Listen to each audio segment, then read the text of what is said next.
Martigny, en Suisse romande. Ce bourg de 14 000 habitants possède deux pôles artistiques d'importance.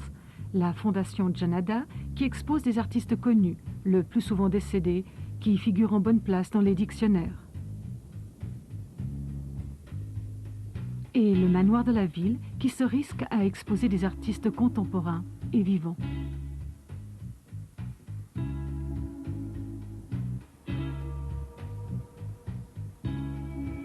Charles de Montaigu est de ceux-ci.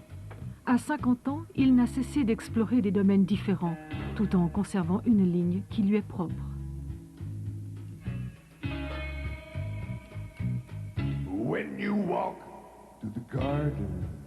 30 années de recherche marquées en premier lieu par la sculpture sur bois, une matière réputée difficile, une valeur peu sûre pour les spéculateurs parce que le bois vieillit avec le temps.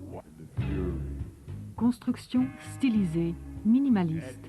Ce drôle de charpentier cherche d'abord à établir une relation entre sculpture et environnement. C'est aussi cela qui a décidé le directeur du manoir. Il y a cet aspect qui est passionnant chez lui.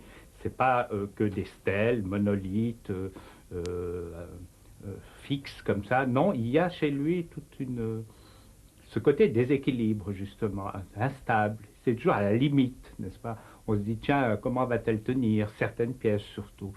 Comme une grande que nous avons là, à l'entrée, elle est appuyée contre un mur. Elle crée un dialogue extrêmement fort avec le mur, avec la salle. Hein? On se demande qui c'est qui tient l'autre un peu. Iroko, un bois exotique très dur et qui donne l'illusion de ne pas bouger avec le temps. Avec des matériaux aussi difficiles, l'artiste ne fait pas plus de 3 sculptures par an. Mais à la statique de la sculpture s'oppose le dessin, rapide, concentré, momentané. All the angels sing about Jesus' mighty sword. They shield you with their Dernière découverte de l'artiste, la peinture. La couleur fait son entrée remarquée dans le monde de Montaigu. Don't heed to temptation, for his hands are so cold. You got to help me keep the devil way down in the hole, down in the hole, down in the hole. Certains traits rappellent d'illustres prédécesseurs, comme le Hollandais Bram van Velde. De Montaigu l'avait bien connu. C'était un homme très silencieux qui pouvait rester devant un arbre pendant des heures et dire rien. On pourrait dire pas très communicatif.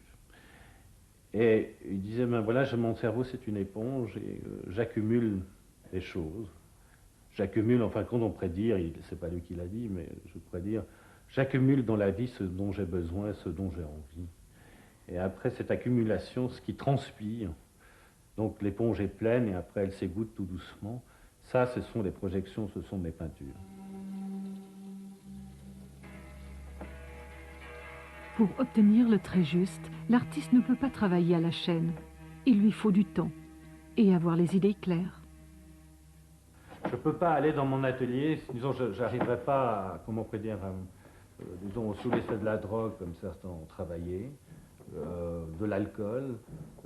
Si j'ai une gueule de bois, je n'arrive pas à travailler. Il faut vraiment que je sois dans un esprit tout à fait serein.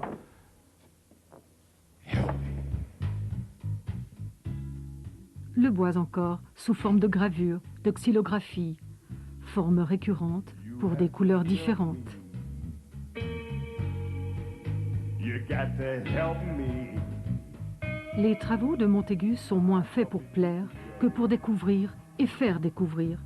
C'est ça, la liberté de l'artiste. Donc,